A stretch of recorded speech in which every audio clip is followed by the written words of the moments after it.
రాబోయే parliament session 18వ parliament session 18వ పార్లమెంట్. సో 18 పార్లమెంట్ ఎలక్షన్స్ అయిన తరుణంలో ఇప్పుడు కూడా మనం ఓటు మన హక్కు మనం వినియోగించుకోవాలని చెప్పాల్సిన అవసరం వస్తుంది. కాబట్టి నేను ఒక 3 రోజుల క్రితమే చెప్పిన ప్రతి ఒక్కరు పెద్ద ఎత్తున బయటికి రండి, మన ఓటు వినియోగించుకుందాం, మన సత్తా మన హక్కు మన ఓటే మన నేస్తామని చెప్పి కూడా చెప్పినాం. సో అలాంటి తరుణంలో ఇవాళ ఇంత పెద్ద ఎత్తున ప్రజలు వస్తున్నారు, అందరు పెద్ద క్యూలో నిలబడుతున్నారు. అది నిదర్శనం ఏంటంటే నేను ఇంకొక మాట చెప్పిన మొన్న, చేవెళ్ళ పార్లమెంట్ నియోజకవర్గం యావత్ భారతదేశంలో హైయెస్ట్ పోలింగ్ పర్సంటేజ్ అయితే నేను సంతోషపడతాను. పిల్లలందరూ బయటికి రావాలి, ప్రతి ఒక్కరు బయటికి రండి, మన ఓటు వినియోగించుకుందామని చెప్పినా మంచి స్పందన వస్తుంది. చాలా చాలా సంతోషం.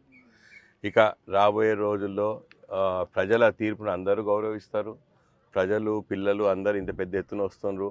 అది మొన్న ఇప్పుడు నడుస్తున్న ప్రభుత్వ పనితీరు. ఎందుకంటే ఉన్న ముఖ్యమంత్రి గారు క్లియర్గా చెప్పారు, నా పనితీరుకు రెఫరెండం అని చెప్పి. ఇంత మంచి పెద్ద ఎత్తున వస్తున్నారు కాబట్టి డెఫినెట్గా ఆ పనితీరు నచ్చే వస్తుందని మేము డెఫినెట్గా భావిస్తున్నాం. కాబట్టి ఇప్పుడు జూన్ 4న కౌంటింగ్ అవుతుంది. నేను కాంగ్రెస్ పార్టీ అభ్యర్థిగా డెఫినెట్గా గెలుస్తానని చాలా గట్టి ధీమా వచ్చింది. గత 25 రోజులు నేను అన్ని